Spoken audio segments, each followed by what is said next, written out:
Welcome to Conspiracy Crypto Pirates Emergency Edition. Right. Yeah, so if you're watching this now, you must know Bitcoin ETF dropped yesterday. Actually, yes, technically dropped today. So did all the prices. Yeah, prices dropped today. The announcement dropped yesterday. Yeah. So, yeah, just wanted to get on here really quick, just kind of address it, let you know that we know about it, and yeah. So what do you know about it? What do I know? I know that surprisingly, Gary Gensler has approved, or his team has approved ETFs of Bitcoins, and that's the only coin. And I know about 11. Yeah, 11. 11 ETFs. ETFs have been approved. Yeah. Yeah, I don't know the root cause of why though, and it has me suspicious. Yeah, I think it's kind of weird, his announcement, like when he announced that it was released or whatever, his personal statement, it was weird because it was very, like, almost reluctant. Like, he wasn't very necessarily happy. He's like, yeah, it's an asset class people can invest in now, blah, blah, blah. But, you know, it's basically saying all the cons to Bitcoin. And, you know, a lot of con artists use Bitcoin and drug trafficking. Mentioned all this The stuff. U.S. dollar is like the number one factor in all of those. I so know. I don't know why you would be saying that unless you didn't like the U.S. dollar either. I feel like it's like either him to save face with his anti-crypto stance or his way of suppressing the market. I don't know. It's very weird. Yeah. Coming from him. It's almost like he's not happy about it, but he was forced to do it, kind of. But yeah. But as we discussed before, I mean, he is an expert in cryptocurrency because like he taught at MIT like a class or whatever on cryptocurrency and all that. Yeah. So like he is such a enigma in my mind. I like can't figure him out. Yeah. It's like someone that created a vaccine and then said, hey, this isn't that good for you. It's like, okay, maybe it's not good for you. Maybe you know something. Yeah. But having the whole like system behind you also saying that it's not a good thing, right, while you're dumping in money. It's like you saying the vaccine's not good and then you taking a vaccine. Right. So yeah, it's that's a good analogy. Kind of like that, where it's weird, like you don't really know what's going on. Like, were they forced to with the lawsuit that XRP was about to win, that he was just like, well, maybe this was before our plan to really get Bitcoin up and running, but we need to beat the XRP that we're going to have to approve or sooner than later. Yeah, so, maybe. It could be because like they're talking about now that the XRP ETF is probably going to get approved in the next soon, which even with that, they probably don't even have to have the lawsuit technically figured out by the time, like, you know how they're talking about a settlement for XRP or for Ripple, because the asset class like XRP has already been ruled on basically, so that is not a security. So I think that could technically become an ETF with the still the SEC and Ripple not fighting. Settling. Yeah, because it's already been determined. The ruling. It's just for who's paying who, what money. Yeah, so it would be like XRP going to get money, or is the SEC going to get money? So that's where that's at right now. It would be like if you're, say you're, you make phones, and then it's like your phone got approved that it's safe. Yeah. And then, but there's still like a lawsuit against you personally for stuff. So like you yourself, there's lawsuits that you're working out, but your phone that has been good, and that can be selling or whatever. Yeah.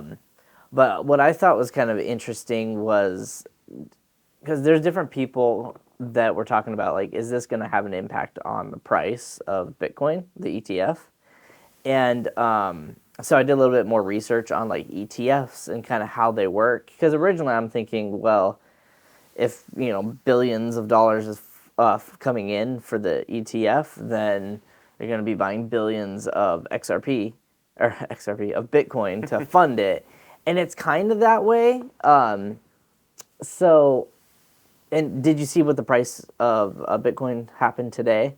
It was higher when they did the X.com approval. Yeah. So like it didn't drop, but it didn't like it wasn't a god candle or anything. Yeah, like everyone was saying, they were saying that what BlackRock was going to drop like $2 billion Yeah. into Bitcoin immediately. Yeah, so basically how ETFs work are they basically already bought their 2 billion of Bitcoin already. Okay. So the way ETFs work is say you're BlackRock, you want to create an ETF, you go out, you go buy $2 billion of Bitcoin. You come back and put it in a bucket. Okay. And then you're like, I want to create an ETF out of this bucket. And they say, sure, blah, blah, blah, blah. And now you can sell shares of that bucket, of that 2 billion of Yeah. Bitcoin. So say there's 200 Bitcoin in this bucket. So then you can sell shares, like, okay, you want a whole Bitcoin, boom, boom. You Yeah, could sell you it can to two. split it into like 2,000 or Yeah, 200,000 like stock shares almost. exactly. And then sell that, and then people can sell those as they will. But you still have to have that Bitcoin in there. Right. And if they want to, and this is where it could affect the price of actual Bitcoin, if say they sell out of those 200 Bitcoin in their bucket, they can go acquire 200 more Bitcoin and drop it in that bucket. So when they go acquire that 200 Bitcoin, Yeah. that's when the price of Bitcoin goes up. Yeah. So like So is it's that why we were jumping? Like, earlier. I mean, what was it a couple months ago at 16,000, 20,000, I somewhere around wonder. there? I wonder if that's kind of what it was. Is they are pre-buying that bucket for the ETF.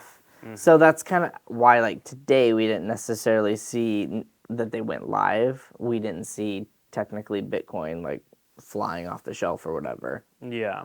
I actually didn't look at the prices of the ETF. I was curious if the ETF price, if they're trying to mirror Bitcoin pricing, like a one That'd for be one, interesting. or if it's like our ETF's $10 or whatever Yeah. for a share, and it's just randomized that way. I know that BlackRock's was the most purchased Bitcoin ETF Okay. in the opening hours. They did about I think 17.9 million, or not million. Yeah, million. Sorry, Okay. 17.9 million in hour one. Oh, wow. So I'm not sure what the day closed, but then you got to think, well, there's 11 other ones, and they did 10 million each or whatever on average. So I mean, a lot of purchasing happened. I saw that Robinhood was gonna offer the ETF. Oh, really? Robinhood. Okay. What I kind of think is interesting in regard to that is there was an analyst talking about, will it actually cause the price of like Bitcoin to drop because your average investor, like say your Robinhoods or people that shop on Robinhood, for Yeah. instance, instead of just going and purchasing the Bitcoin itself, why are they just going to go and purchase the ETF instead, which has a Yeah. delayed response? I mean, it's connected, but it's delayed. Yeah, I wonder if they're going to kind of use that as like we bought $2 billion worth of crypto when it was at 20,000, and then we're going to slowly start selling it all the way throughout the time. And then if we need to buy more, say we're running out, then we'll buy more. And then at the top, when people are selling, they'll just be like, we're done, we're out. We're just going to buy when people buy more stocks, or we're going to sell when other people sell, Yeah, yeah, that could be. and just pass on the losses. But right now, they're sitting really good with $2 billion in Bitcoin. Yeah. they're sitting really good. And I mean, because their main attraction is basically just collecting the fees, Mm-hmm. the transaction fees. That's partially why, like, because part of me was wondering, because I'm a little bit uneducated on it, is like, well, why do you need 11 ETFs? Like, what's the draw? Like, why is Mm-hmm. there 11 different companies doing that?